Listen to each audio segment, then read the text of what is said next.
بسم اللہ الرحمن الرحیم اللہم صلی علی سیدنا و مولانا محمد وآلہ وبارک وسلم علیہ۔ معزز و محترم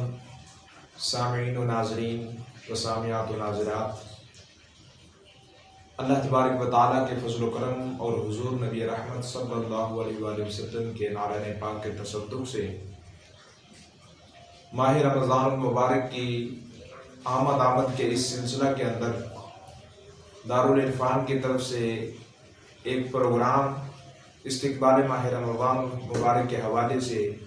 ریکارڈ کرنے کی سعادت حاصل کر رہے ہیں۔ اس کے اندر ہم حضور علیہ الصلوۃ والسلام کا، صحابہ کرام کا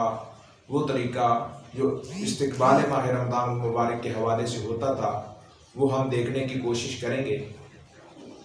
اللہ تبارک و تعالیٰ نے قرآن کریم کے اندر رمضان المبارک کی فضیلت کے بارے میں ارشاد فرمایا کہ شہر رمضان الذی انزل فیہ القرآن، رمضان المبارک ایسا بابرکت اور متبرک مہینہ ہے جس کے اندر اللہ تبارک و تعالیٰ نے قرآن کریم کو نازل فرمایا۔ اور اگر رمضان کے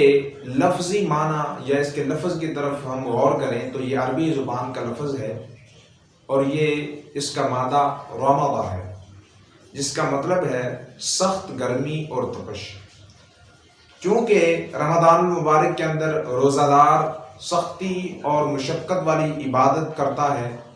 اور بھوک اور پیاس کو برداشت کرتا ہے، تو اس وجہ سے اس مہینے کو رمضان المبارک کا نام دیا گیا۔ اب حضور علیہ الصلوۃ والسلام آپ اس کا اہتمام بڑے ہی آسان انداز سے فرمایا کرتے تھے۔ کیوں؟ حضور علیہ الصلوۃ والسلام کی حدیث مبارکہ ہے کہ رجب المرجب کا مہینہ یہ میری امت کا مہینہ ہے، شعبان شہری و رمضان شہر اللہ، شعبان کا جو مہینہ ہے یہ میرا مہینہ ہے اور رمضان مبارک کا مہینہ اللہ کا مہینہ ہے۔ اب یہ اتنا عظیم مہینہ رمضان مبارک کا کہ جس کا تعلق اور جس کی نسبت اللہ تبارک و تعالیٰ کی طرف ہے،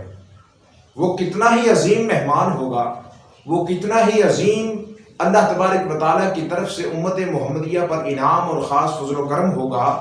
کہ جو اللہ تبارک و تعالیٰ اپنے حبیب علیہ الصلوۃ والسلام کے صدقے سے اس امت پر فرماتا ہے۔ اور یہی وجہ ہے کہ حضور علیہ الصلوۃ والسلام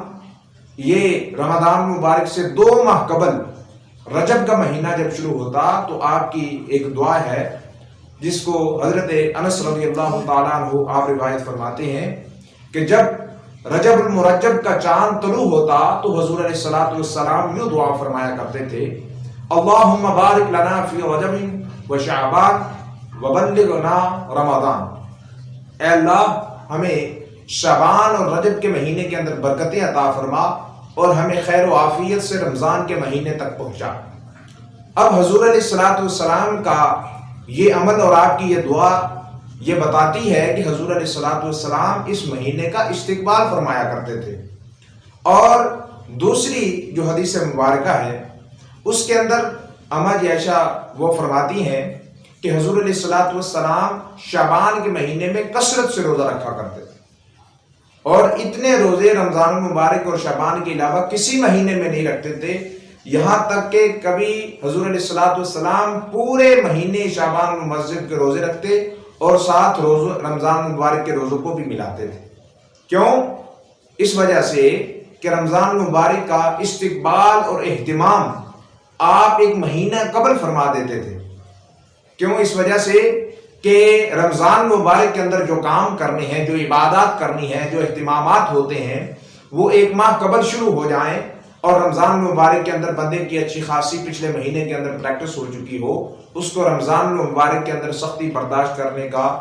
اس کے اندر ایک کیپیسٹی پیدا ہو چکی ہو، تو اس وجہ سے سارا مہینہ شعبان المرجب کا روزہ رکھا کرتے اور یہی صحابہ کرام کا عمل مبارک تھا۔ اور اس کو حضرت انس رضی اللہ تعالی عنہ آپ شعبان المعظم کے معمولات کے اندر صحابہ کرام کے جو معمولات ہیں ان پر روشنی ڈالتے ہوئے کہتے ہیں کہ شعبان کے شروع ہوتے ہی مسلمان قرآن کریم کی طرف جھک پڑتے تھے،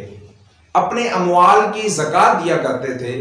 تاکہ غریب اور مسکین لوگ روزے اور ماہ رمضان بہتر طریقے سے گزار سکیں۔ تو یہ صحابہ کرام کے بھی عمل سے ثابت ہوتا کہ ایک مہینہ قبل اتنا عظیم مہینہ ہے، اتنی اللہ تبارک و تعالیٰ کی رحمتوں، برکتوں اور کرم اور حق کا حامل مہینہ ہے کہ جس کے استقبال کے لیے، جس کی تیاریوں کے لیے صحابہ کرام اور حضور علیہ الصلوۃ والسلام خود اس کا اہتمام فرماتے ہوئے 1 ماہ قبل، 2 ماہ قبل اس کی تیاری فرماتے تھے۔ اور اس کی صرف یہی نہیں ہے کہ صحابہ کرام، اولیاء کرام یا حضور علیہ الصلوۃ والسلام اہتمام فرماتے، اس کا اہتمام اللہ تبارک و تعالیٰ خود اس کا اہتمام فرماتا۔ وہ کیسے؟ کہ اللہ تبارک و تعالیٰ اپنے بندوں پر رحم کرنے والا ہے، بندوں کو معاف کرنے والا ہے، اپنے بندوں سے محبت کرنے والا ہے، کہ اللہ تبارک و تعالیٰ 70 ماؤں سے بڑھ کر پیار کرنے والا ہے۔ جب بندہ سارا سال اللہ کی نافرمانیوں کے اندر گزارتا ہے اور اللہ تبارک و تعالیٰ کے احکامات کو پسے پشت ڈال کر اپنی مرضی کو سامنے رکھتے ہوئے اپنی خواہشات پر عمل پیدا ہوتا رہتا ہے، تو پھر اللہ تبارک و تعالیٰ نے 1 مہینہ اس امت محمدیہ علیہ صاحب الصلاۃ والسلام کو ایسا عطا فرمایا کہ جس مہینے کے اندر ایک انسان کو پریکٹس کروائی جائے اور اس کو عملی طور پر دین اسلام اور اللہ تبارک و تعالیٰ کی طرف عبادات کرنے کا رجحان پیدا کر دیا جائے، اور اس بندے کو اللہ تبارک و تعالیٰ کی طرف سے رحمت اور فضل شامل حال ہو۔ اور یہ جو حدیث مبارکہ ہے، اس کو حضرت ابو ہریرہ رضی اللہ تعالیٰ عنہ روایت فرماتے ہیں، بخاری شریف کی حدیث مبارکہ ہے کہ اذا دخل رمضان فتحت ابواب الجنت وغلقت ابواب جہنم وسلسلت الشیاطین، کہ ایسا بابرکت مہینہ رمضان مبارک کا کہ جب یہ شروع ہونے والا ہوتا، جب یہ حضور علیہ الصلوۃ والسلام کا فرمان ہے کہ جب یہ اس کا آغاز ہوتا ہے تو اللہ تبارک و تعالیٰ کی طرف سے دیکھیں کیا اہتمام ہوتا ہے۔ اہتمام یہ ہے کہ جنت کے دروازے کھول دیے جاتے ہیں اور جہنم کے دروازے بند کر دیے جاتے ہیں۔ اب جنت کے دروازے کھل گئے ہیں، مطلب کیا؟ اللہ تبارک و تعالیٰ کی رحمتیں، اللہ تبارک و تعالیٰ کا فضل و کرم، اللہ تبارک و تعالیٰ کی لطف و مہربانی بندوں پر کھل جاتی ہے، اور اللہ تبارک و تعالیٰ جنت کو سجاتا ہے۔ احادیث مبارکہ کے اندر ملتا ہے جیسے کسی کا استقبال ہو، کسی کے لیے بڑا اہتمام اور پروٹوکول ہو، تو اللہ تبارک و تعالیٰ اپنے بندوں کا یہ استقبال کرتا ہے ان لوگوں کے لیے جو اس کے اندر اللہ کو راضی کرنے کی کوشش کرتے ہیں۔ اور پھر فرمایا کہ غلقت ابواب جہنم، جہنم کے دروازے بند کر دیے جاتے ہیں۔ اللہ تبارک و تعالیٰ کا غیظ و غضب اور اللہ تبارک و تعالیٰ کی جبار و قہاریت پر اللہ کی رحمت غالب آتی ہے، اور پھر اللہ تبارک و تعالیٰ جہنم کے دروازوں کو بند کرواتا ہے اور سلسلۃ الشیاطین، شیطانوں کو جکڑ دیا جاتا ہے۔ اور حدیث مبارکہ کے اندر ایسے الفاظ ہیں کہ شیطانوں کو جکڑ کر سمندروں کی تہوں کے اندر ڈال دیا جاتا ہے، اور یہ بھی الفاظ ہیں کہ شیطانوں کو قید کر لیا جاتا ہے۔ اب شیطان قید ہیں، جنت کے دروازے کھلے ہیں، جہنم کے دروازے بند ہیں۔ یہی تو وجہ ہے کہ انسان ایسا بندہ جس نے کبھی 5 وقت کی نماز نہیں پڑھی، وہ صبح صبح اٹھ کر تہجد کا اہتمام کرنے لگتا ہے، اور سحری کا وقت اللہ تبارک و تعالیٰ کے انوار و تجلیات اور اللہ تبارک و تعالیٰ کی طرف سے لطف و کرم کا وہ وقت جب شروع ہوتا ہے، تو یہ سارے کا سارا مہینہ ایسے ہی بابرکت اور متبرک ہے، اس کی سحری سے لے کر افطاری تک، اور پھر سارا رمضان المبارک ایسا بابرکت اور مہینہ ہے۔ اور پھر جب یہ رمضان المبارک کا شروع ہونے والا ہوتا ہے تو پھر ایک منادی ندا دیتا ہے، اور ندا دے کر وہ کہتا ہے کہ اے لوگو، اللہ تبارک و تعالیٰ کی عبادت کے لیے طرف آ جاؤ، اللہ کی رضا حاصل کرنے کی کوشش کرو۔ اور پھر جو لوگ نیکی کرنے والے ہیں، خیر کو چاہنے والے ہیں، خیر کو حاصل کرنے والے ہیں، ان کو کہا جاتا ہے کہ آ جاؤ، خیر کا یہی مہینہ ہے، خیر اور اللہ تبارک و تعالیٰ کے فضل و کرم کا یہی مہینہ ہے، آ جاؤ اور اللہ تبارک و تعالیٰ کی طرف سے رحمتیں اور بہاریں لوٹ لو۔ اور جو لوگ شر کے متلاشی ہوتے ہیں، شر کو ڈھونڈتے ہیں، برائی کرنے والے ہوتے ہیں، ان سے کہا جاتا ہے کہ رک جاؤ، ان کو روک دیا جاتا ہے۔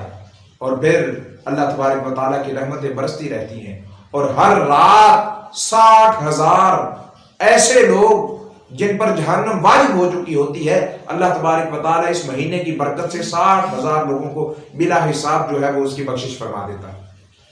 اور یہ بھی اللہ تبارک و تعالیٰ کا فضل و کرم ہے۔ اور یہ سارا اہتمام حضور علیہ الصلوۃ والسلام، آپ کے صحابہ کرام اور جتنے بھی علماء کرام، اولیاء کرام ہیں، وہ اہتمام فرماتے رہے ہیں۔ تو ہمیں بھی چاہیے کہ حضور علیہ الصلوۃ والسلام کی سنتوں پر عمل پیرا ہوتے ہوئے رمضان المبارک کا استقبال کیا کریں۔ رمضان شعبان المعظم کے چند روزے رکھ لیں، سارا مہینہ روزے نہیں رکھ سکتے، چند روزے رکھ لیں تاکہ حضور علیہ الصلوۃ والسلام کی سنت پر بھی عمل ہو جائے، اور رمضان المبارک کا جو بابرکت مہینہ آنے والا ہے اس کے فیوز و برکات جو ہے وہ شعبان کے اندر ہی حاصل ہونا شروع ہو جائیں۔ تو انشاءاللہ العزیز باقی مزید روزہ کے حوالے سے، اعتکاف کے حوالے سے، رمضان المبارک کے شب و روز کے حوالے سے، شب قدر کے حوالے سے، ہم اس کے حوالے سے بھی آپ کو گائیڈ کریں گے۔ اللہ تبارک و تعالیٰ کی بارگاہ میں دعا ہے کہ اللہ تبارک و تعالیٰ ہمیں ان چیزوں پر عمل کرنے کی توفیق عطا فرمائے۔ آمین بجاہ النبی الامین وعلیہ الصلاۃ والتسلیم۔